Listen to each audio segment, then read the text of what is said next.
जैसे कि आप सभी जानते हैं, सच की हमेशा जीत होती है और हमारी एक छोटी सी प्रयास आप तक बड़ी खबर पहुंचाती है। तो स्वागत करते हैं आप सभी का STS न्यूज़ चैनल पर। आगे बढ़ने से पहले आप इस वीडियो को लाइक और चैनल को सब्सक्राइब जरूर कर ले और साथ में बेल आइकन भी प्रेस कर ले। चलिए बढ़ते हैं खबरों की ओर। किस राज शहर से न्यूज को देख रहे हैं, कमेंट में जरूर लिखिए।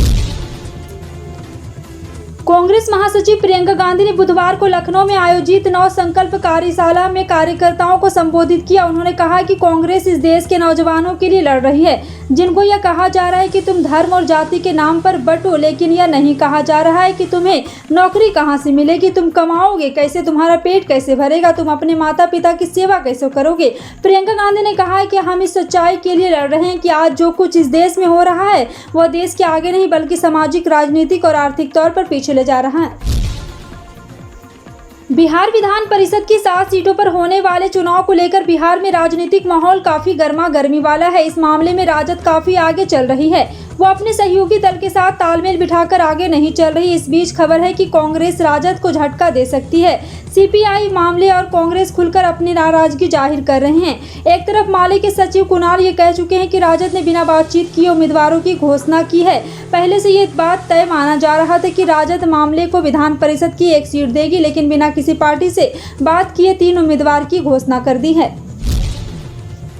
महाराष्ट्र में कोरोना के मामले फिर तेजी से बढ़ने लगे हैं। माया नगरी मुंबई में भी आज चौथी लहर के संकेत देने लगे हैं। जो आंकड़े कुछ दिन पहले तक 300 के करीब चल रहे थे, अब 700 के भी पार चले गए। पिछले 24 घंटे में मुंबई में कोरोना के 739 नए मामले सामने आ गए। 4 महीने बाद मुंबई में एक दिन में कोरोना के इतने मामले सामने आए हैं। अप्रैल महीने से भी तुलना की जाए तो मई महीने में मुंबई में कोरोना मामलों में बेतहाशा बढ़ोतरी देखने को मिल रही है। दिल्ली सरकार ने आबकारी नीति 2022-23 की अनुमति में देरी को लेकर मौजूदा खुदरा शराब की दुकानों की लाइसेंस अवधि अगले 2 महीनों के लिए बढ़ा दी है, जिसमें अन्य लाइसेंस के अलावा शराब की होम डिलीवरी भी शामिल है। दिल्ली कैबिनेट ने 5 मई को हुई अपनी बैठक में आबकारी नीति 2022-23 को मंजूरी दी थी, जिसे उपराज्यपाल से अनुमति मिलना बाकी है। दिल्ली सरकार के आबकारी विभाग ने इससे संबंधित एक आदेश जारी किया, जिसमें खुदरा महंगाई शराब की दुकानों के नवीनीकरण लाइसेंस की वैधता बढ़ा दी गई है। प्रवर्तन निदेशालय ने बुधवार को कट्टरपंथी इस्लामिक संगठन पॉपुलर फ्रंट ऑफ इंडिया के खिलाफ बड़ी कार्रवाई कर दी। ईडी ने PFI के 23 बैंक खातों को अस्थायी रूप से सीज कर दिया है। इन खातों में 59.12 लाख रुपए थे। और इतना ही नहीं, PFI के front organisation Rehab India Foundation के 10 बैंक खातों को भी अटैच कर दिया गया है, जिनमें 9.50 लाख है। PFSI और उससे संबंधित संगठन के खिलाफ PMLA जाँच कर रही ईडी ने धन शोधन निवारण अधिनियम 2002 की धारा 5 के तहत ईडी ने यह कार्रवाई की है।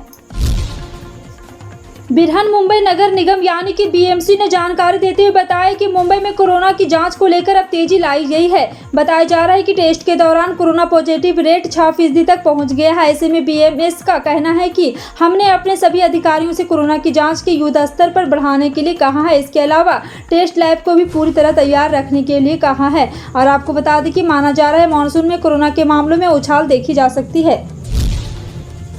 बिहार में जातीय जनगणना कराने के मुद्दे पर बुधवार को मुख्यमंत्री नीतीश कुमार की अध्यक्षता में सर्वदलीय बैठक हुई। मुख्यमंत्री सचिवालय स्थित संवाद कक्ष में यह बैठक शाम 4 बजे बुलाई गई, जिसमें बिहार के किस तरीके से जातीय जनगणना कराई जाए और इसकी रूपरेखा क्या होगी, इन सभी विषयों पर सभी राजनीतिक दलों ने अपना पक्ष रखा। बैठक के बाद नीतीश कुमार ने जानकारी देते हुए कहा कि सर्वदलीय बैठक में सर्वसम्मति के साथ बिहार में जातीय जनगणना कराने का फैसला लिया गया है। दिल्ली NCR और उसके आसपास के क्षेत्रों में रहने वाले लोगों के लिए मौसम विभाग ने बुधवार शाम को अलर्ट जारी किया है। एक बार फिर से तेज हवाओं के चलने के साथ साथ बारिश की संभावना व्यक्त की गई है। मौसम विभाग ने ट्वीट करके जानकारी दी है। मालूम हो कि बीते दिनों दिल्ली NCR इलाके में आंधी तूफान की वजह से राजधानी में जमकर तबाही मची है। मौसम विभाग ने शाम तकरीबन 5:30 बजे ट्वीट करके जानकारी दी कि अगले 2 घंटे में दिल्ली NCR के इलाके में मौसम बदलेगा। अब JJP ने छोड़ा BJP का साथ। अजय बोले, राज्यसभा चुनाव में निर्दलीय कार्तिकेय के साथ सिंबल पर लड़ेंगे अध्यक्ष चुनाव। पूरी जानकारी आपको विस्तार से देंगे, वीडियो को अंत तक जरूर देखें। बताते शहरी निकाय के चुनाव में भाजपा द्वारा झटका देने के बाद अब जननायक जनता पार्टी यानी JJP ने भी अब सरकार से दूसरी दूरी बना रखी है। और सिरसा में प्रदेश स्तरीय बैठक के बाद JJP के राष्ट्रीय अध्यक्ष अजय चौटाला और प्रदेशाध्यक्ष निशान सिंह ने राज्यसभा के लिए हो रहे चुनाव में भाजपा के बजाय निर्दलीय चुनाव मैदान में उतरे पूर्व मंत्री विनोद शर्मा के बेटे कार्तिक के शर्मा को समर्थन देने का ऐलान किया है। जेजेपी ने बैठक में निकाय चुनाव में प्रधान पद के प्रत्याशियों को पार्टी सिंबल पर चुनाव लड़ाने का फैसला लिया है। साथ ही 8 प्रत्याशियों की भी घोषणा की। अजय चौटाला ने कहा है कि राज्यसभा चुनाव में उनके विधायक निर्दलीय कार्तिक शर्मा के पक्ष में वोट डालेंगे। जेजेपी निकाय प्रधान पद के अध्यक्ष सिंबल पर चुनाव लड़ेगी। साथ ही कहा है कि मर्यादा में रहकर अपने अपने उम्मीदवार के लिए वोट मांगेंगे। ये भी कहा है कि प्रदेश में जेजेपी बीजेपी गठबंधन की सरकार पहले की तरह सही तरीके से नहीं चल रही थी। नेशनल हेराल्ड केस में एक बार फिर से सोनिया गांधी और राहुल गांधी को प्रवर्तन निदेशालय ने नोटिस भेजा है। ऐसा दावा कहा कि कांग्रेस की तरफ से किया गया है। कांग्रेस नेता अभिषेक मनु सिंघवी और रणदीप सुरजेवाला ने प्रेस कॉन्फ्रेंस कर यह दावा किया है।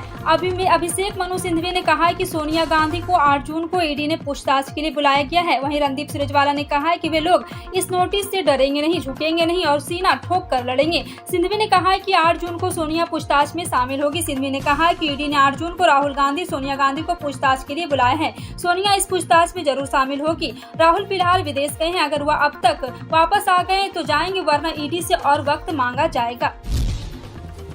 बिहार में होने वाले एमएलसी चुनाव को लेकर लालू प्रसाद यादव की पार्टी राष्ट्रीय जनता दल ने प्रत्याशियों का ऐलान कर दिया है। हालांकि सहयोगियों से बिना चर्चा किए घोषित उम्मीदवारों को लेकर महागठबंधन की अन्य पार्टियों ने विरोध जताया है। आरजेडी के सहयोगी सीपीआई की विधानसभा में 12 सदस्य हैं। सीपीआई के विपक्षी नेता तेजस्वी यादव को पत्र लिखकर उनके पुराने वादे को याद दिलाया गया है, जिसमें उन्होंने लेफ्ट पार्टी को अपर हाउस में प्रतिनिधित्व देने की बात कही थी। उधर राजद की सबसे पुरानी सहयोगी रही कांग्रेस ने भी आरजेडी को याद दिलाया है कि पार्टी के पास अपने दम पर एमएलसी जीतने के लिए आवश्यक विधायक की संख्या नहीं है।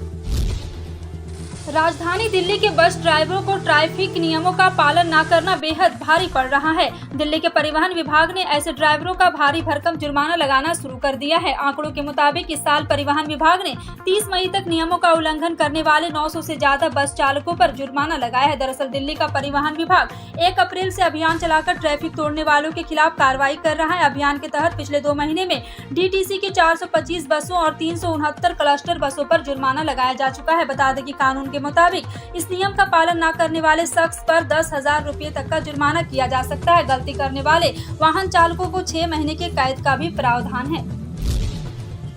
तेल कंपनियों द्वारा मासिक समीक्षा के बाद एलपीजी सिलेंडर के नए रेट जारी हो गए हैं। आज इंडेन सिलेंडर का दाम 126 से बढ़कर के एक बार फिर से 136 रुपये सस्ता हो गया है। पेट्रोलियम कंपनी इंडियन ऑयल ने कॉमर्शियल सिलेंडर रेट में यह कटौती की है, जबकि घरेलू एलपीजी सिलेंडर उपभोक्ताओं को कोई राहत नहीं मिली है। 14.2 किलो वाले घरेलू सिलेंडर ना सस्ता हुआ है और ना ही महंगा, या अब भी 19 मई वाले रेट पर ही मिल रहा है। और बता दें कि मई में कॉमर्शियल एलपीजी सिलेंडर के उपभोक्ताओं के दाम सबसे पहले 1 मई को बढ़ाए गए थे। 1 मई को इसके दाम जयपुर में 102 रुपये यानी कि 50 पैसे बढ़े थे। ज्ञानवापी मस्जिद में हुए सर्वे का फोटो और वीडियो लीक होने लगा है। जी हां, आपको बता दें कि इसका मामले का आंदोलन पहुंच गया है। हिंदू मुस्लिम दोनों पक्षों ने मामले की सीबीआई जांच के लिए मंगलवार को जिला जज डॉक्टर अजय कृष्णा विश्वेश की अदालत में प्रार्थना पत्र दिया। कोर्ट ने मामले की सुनवाई के लिए 4 जुलाई की तारीख तय की है। जिला जज के कोर्ट ने सोमवार शाम शपथ पत्र लेकर हिंदू पक्ष की 4 वादी महिला को सील बंद लिफाफे में सर्वे के वीडियो को सीडी दी थी। कुछ देर बाद वीडियो वायरल हो गया और कई चैनलों पर प्रसारित होने लगा। मंगलवार को वादी राखी सिंह के वकील शिवम गौड़ ने कोर्ट में अर्जी देकर वीडियो लीक सीबीआई जांच करवाने की मांग की है।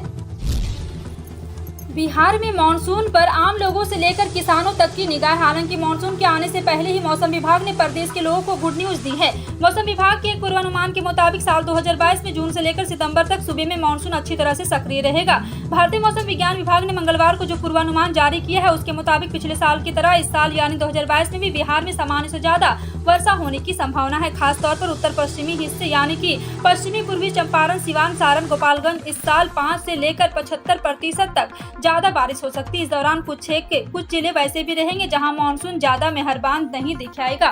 फिलहाल आपका इन सभी खबरों पर क्या कहना है कमेंट सेक्शन में टाइप करके जरूर बताएं। इसी तरह की पल पल की अपडेट जानने के लिए जुड़े रहें आप अपने NTS न्यूज चैनल से। मिलते हैं अगली बड़ी खबर में, तब तक के लिए जय हिंद।